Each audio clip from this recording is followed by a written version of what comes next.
They laughed at the old farmer for adopting orphans. 18 years later, they walked in. My name is Tory Park, and for most of my life people in Hartwell County knew me as the old farmer who made foolish decisions with his heart instead of his head. They laughed when I refused to sell my worn-out family farm during the difficult years. They laughed when I spent my savings repairing a century-old red barn instead of buying newer equipment. But nothing, and I mean nothing, brought more laughter than the day I stood before a judge at 58 years old and signed the papers to adopt 3 children that almost everyone else had already given up on. I still remember the whispers that followed me out of the courthouse. Some people shook their heads as though they had just witnessed the biggest mistake of my life. Others openly asked why an aging farmer with more debt than money would willingly take on the responsibility of raising children who had been passed from one foster home to another.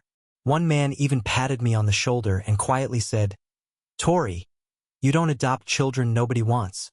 You're supposed to enjoy the little time you've got left." I smiled at him because I knew something he didn't.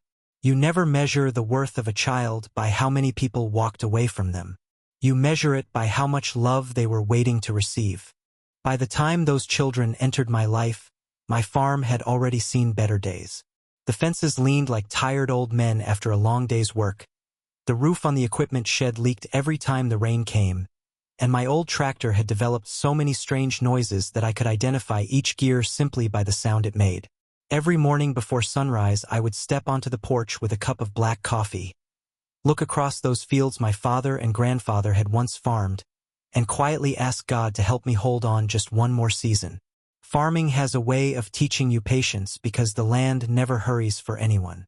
Seeds grow when they're ready. Rain falls when it decides to. Harvest comes only after months of faith and hard work. Perhaps that's why I understood children better than most people. Like crops, they don't become strong overnight. They simply need someone willing to stay through every season.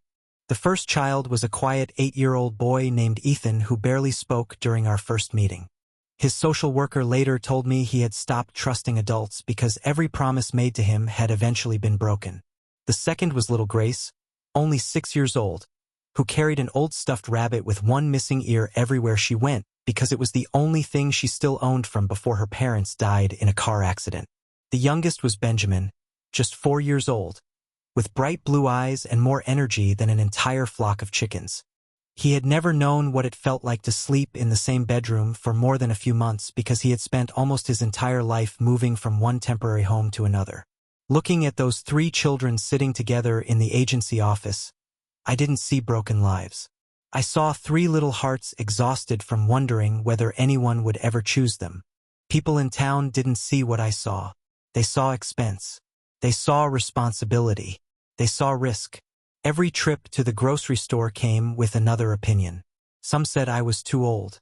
Others believed I was trying to replace the family I never had. A few insisted the children would grow up, leave the farm, and forget about me the moment they became adults. The laughter became so common that eventually I stopped noticing it. Instead, I focused on teaching Ethan how to repair fences, showing Grace how to collect warm eggs from beneath the hens without startling them, and laughing as little Benjamin chased baby goats around the pasture until both he and the goats collapsed from exhaustion. Slowly, almost without anyone realizing it, our little farmhouse transformed from a quiet place filled with loneliness into a home overflowing with muddy boots, bedtime stories, birthday cakes baked slightly crooked, homework spread across the kitchen table, and laughter echoing through rooms that had been silent for far too many years. Money remained tight, sometimes painfully so. There were winters when I repaired old coats instead of buying new ones. Summers when every dollar earned from the harvest disappeared into school supplies, doctor visits, or fixing another piece of broken equipment. More than once I sold cattle I had planned to keep simply so the children could attend school trips or participate in activities with their classmates. Not once did I regret it. Every sacrifice felt like planting another seed in a field I couldn't yet see. Some nights, after everyone had fallen asleep, I would sit alone on the porch listening to the wind moving gently through the cornfields and wonder if I would live long enough to see the people these children would become. Then I would remember something my own grandfather used to tell me. The greatest harvest a farmer ever grows isn't always in his fields. Sometimes it walks beside him wearing muddy boots. Years passed faster than I expected. Ethan became the kind of young man who could fix almost anything with a toolbox and enough determination. Grace discovered she loved science, spending evenings reading books about plants, soil, and how crops responded to different growing conditions. Benjamin never lost his adventurous spirit, but somehow that restless energy transformed into remarkable leadership. Watching them grow felt like watching 3 tiny apple trees planted years apart, each developing differently but all reaching toward the same sunlight. People around town slowly stopped making jokes because there wasn't much left to criticize. The children worked hard, respected others, and loved the farm as though they had been born there. Still, a quiet fear stayed hidden inside me. I was getting older every year, while farming itself seemed to become harder with each passing season. Then came the year everything nearly ended.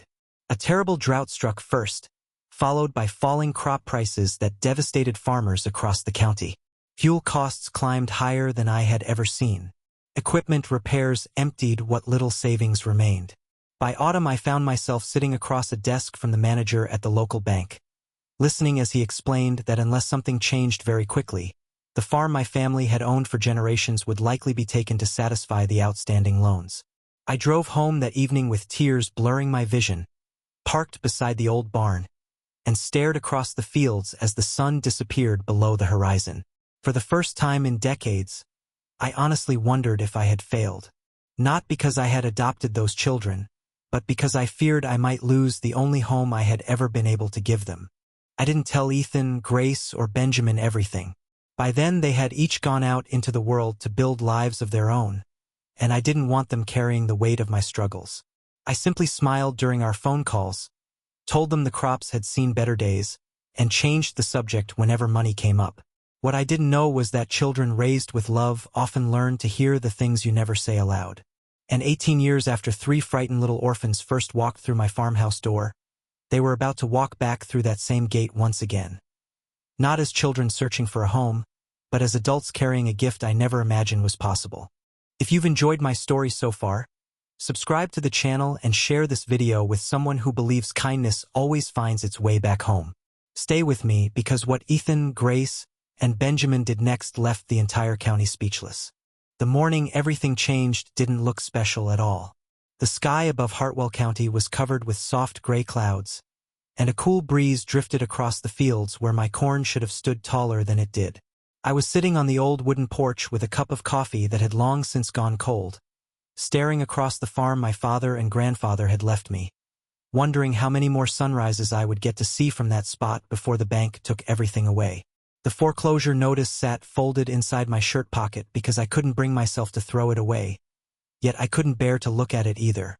Every few minutes I reached into my pocket just to make sure it was still there, almost as if touching it made the situation feel more real. It was strange how a single sheet of paper could carry enough weight to make a grown man feel completely helpless. For the first time since I was a young boy learning to drive an old tractor beside my father, I honestly believed the story of our family farm was about to end. I had told no one the whole truth. Whenever Ethan called, I told him the harvest wasn't the best but that I'd manage. When Grace asked if I needed anything, I laughed and said old farmers always complained about money even when things were fine.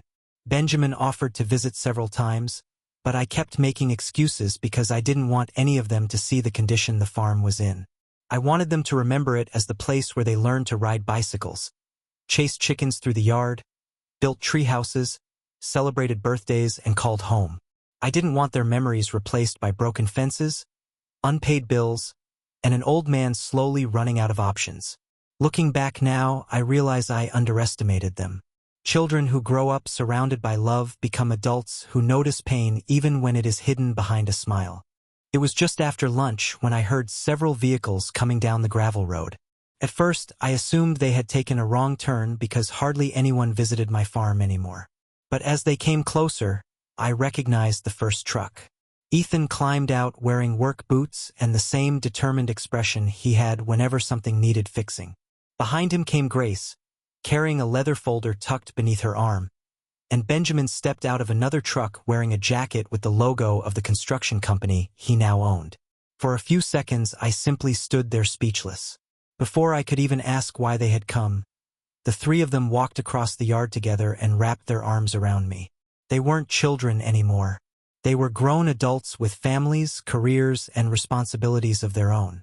Yet in that moment, standing beneath the old oak tree beside the farmhouse, they felt exactly like the little ones who used to race across the fields after school. Ethan finally broke the silence.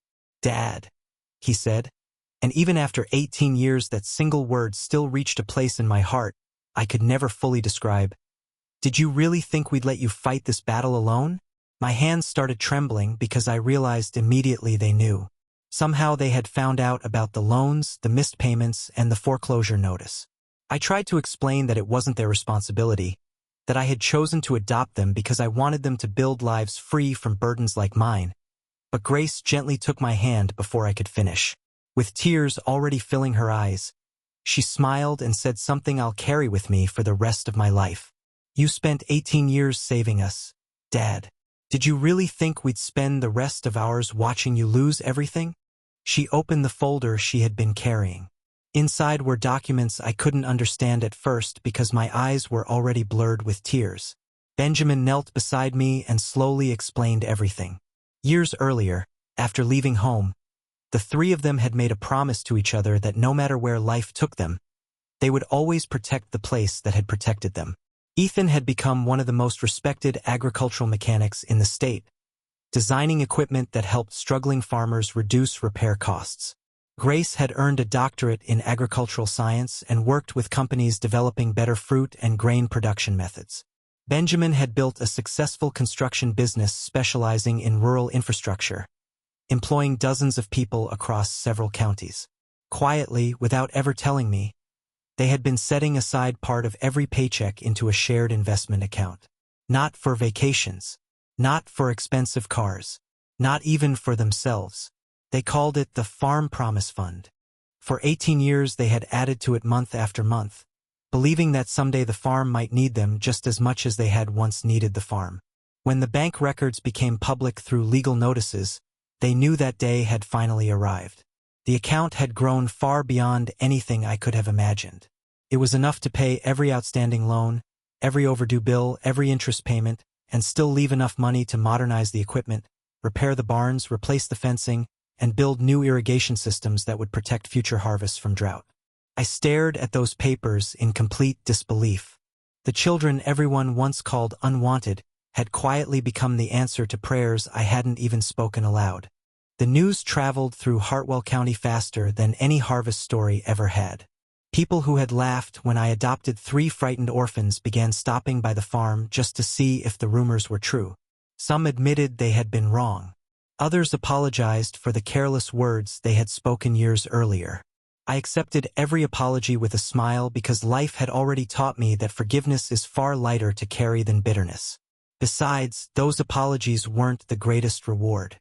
My reward stood beside me every morning as we walked through the fields together, planning improvements, laughing over old memories, and dreaming about the future of the farm. For the first time in decades, I wasn't worrying about how to survive another season. I was planning for generations I might never even meet. A few months later, Ethan surprised me with a beautifully carved wooden sign placed at the entrance to the property. It didn't bear my name alone. Across the top were the words, "Park Family Farm." Beneath them, in smaller letters, was a sentence that made every visitor stop and read it twice. "Built by one father's love, preserved by 3 grateful hearts." Every time I drive past that sign, I remember the laughter that once echoed through this county, and I can't help but smile because time has a remarkable way of revealing what love has been growing all along. Now I'm an old man, older than I ever imagined I'd become, and my steps are slower than they used to be. I spend more time sitting on the porch than driving tractors, and more evenings watching my grandchildren run through the same fields where Ethan, Grace, and Benjamin once played. Sometimes people ask me what the greatest harvest of my life has been. They expect me to talk about corn, wheat, cattle, or record-breaking yields. I simply shake my head. The greatest harvest I ever grew never came from the soil. It sat around my dinner table, called me Dad, and taught me that love invested in another person's life never disappears. It grows quietly, year after year, until one day it comes back far greater than anyone ever imagined. If you've stayed with me until the end of my story, thank you from the bottom of my heart. If this story reminded you of someone who changed your life through kindness, don't wait to tell them. Life moves faster than any of us expect, and the seeds of love we plant today often become the shelter we stand beneath tomorrow. If you enjoyed this story, subscribe to the channel and share it with someone who needs a little hope. And wherever you are, I pray your home is filled with peace. Your hands are never empty of honest work. Your heart never grows tired of showing kindness. And may God bless you and your family with a harvest far greater than anything money could ever buy. Until next time, take care, and never underestimate the power of choosing love when the rest of the world chooses to walk away.